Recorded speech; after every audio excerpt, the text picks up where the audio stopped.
Halo teman-teman, perkenalkan, kami dari kelompok 2, mata kuliah kepemimpinan dengan dosen pengampu Reza Withar Pahlavi, SEMM. Di sini kami akan menggambarkan tentang kepemimpinan berdasarkan pendekatan sifat. Sebelumnya, kami akan mendeskripsikan tentang definisi kepemimpinan.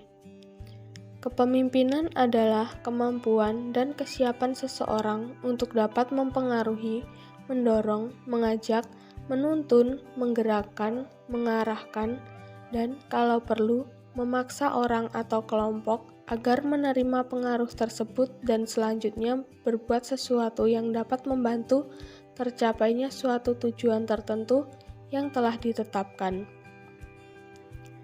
Dalam hal ini, kami akan membahas salah satu pendekatan kepemimpinan, yaitu pendekatan sifat. Pendekatan sifat atau approach theory, pendekatan ini memandang bahwa kepemimpinan sebagai suatu kombinasi sifat-sifat atau traits yang tampak pada seseorang.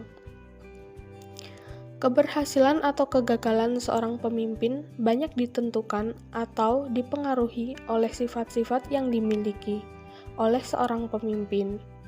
Sifat-sifat itu ada pada seseorang karena pembawaan dan keturunan. Jadi, seseorang menjadi pemimpin karena sifat-sifatnya yang dibawa sejak lahir, bukan karena dibuat atau dilatih. Dalam menentukan pendekatan sifat ini, ada dua jenis pendekatan, yaitu yang pertama, membandingkan sifat orang yang tampil sebagai pemimpin dengan orang yang tidak menjadi pemimpin. Pemimpin lebih terbuka dan lebih percaya diri, tetapi ada juga orang yang punya sifat seperti itu namun tidak jadi pemimpin, dan sebaliknya, atau juga orang yang tidak memiliki sifat tersebut, tetapi ia jadi pemimpin. Misalnya Abraham Lincoln, bersifat pemurung dan tertutup. Napoleon, badannya agak pendek. Yang kedua yaitu membandingkan sifat pemimpin efektif dengan pemimpin yang tidak efektif. Intelijensi, inisiatif, dan kepercayaan diri berkaitan dengan tingkat manajerial dan prestasi kerja yang tinggi. Kepemimpinan efektif tidak bergantung pada sifat-sifat tertentu, melainkan lebih pada beberapa corak sifat-sifat pemimpin itu dengan kebutuhan dan situasi. Simpulan dari Peter G. Nordhaus.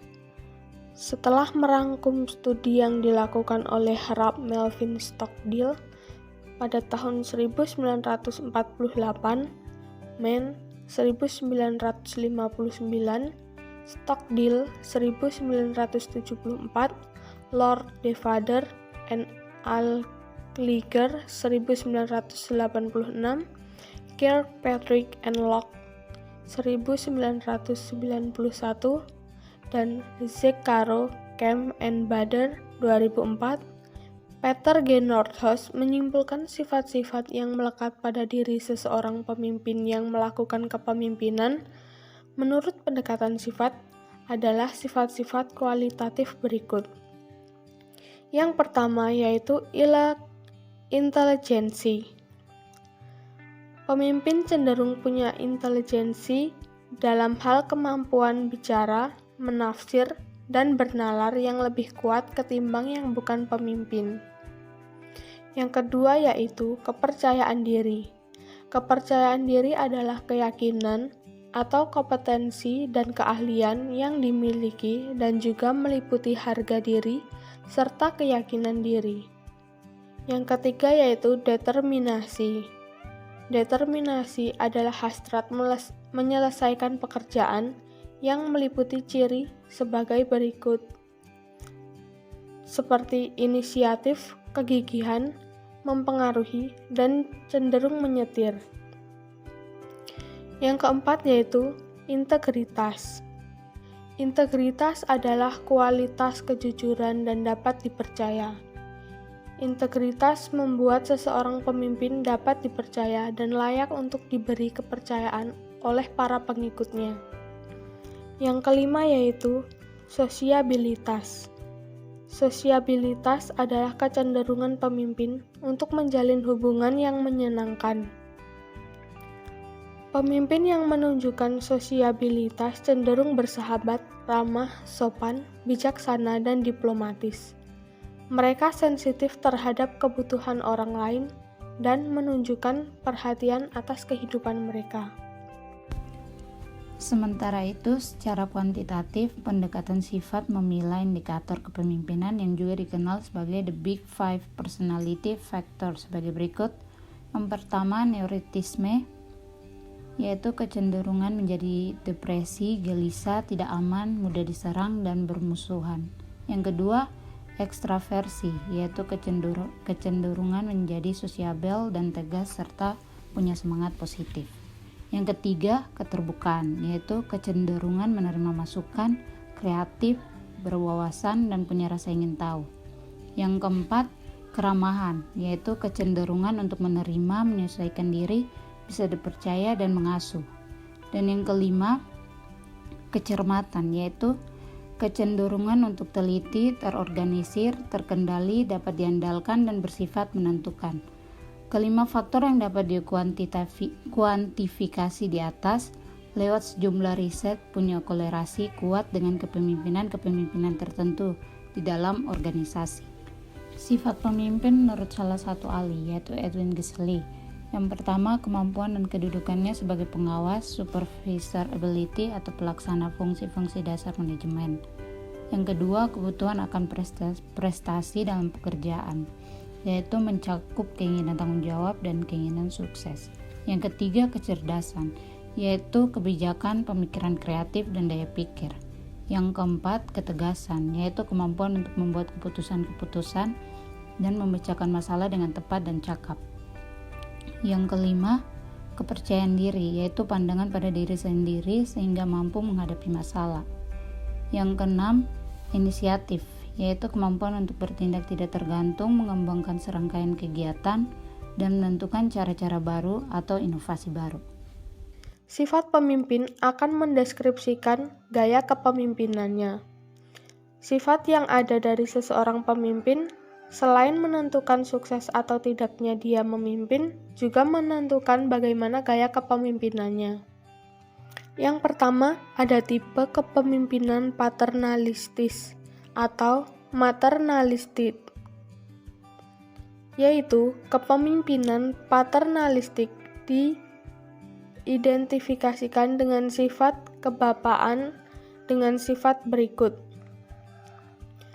Pemimpin akan menganggap bawahannya tidak atau belum dewasa atau perlu dikembangkan dan terlalu melindungi.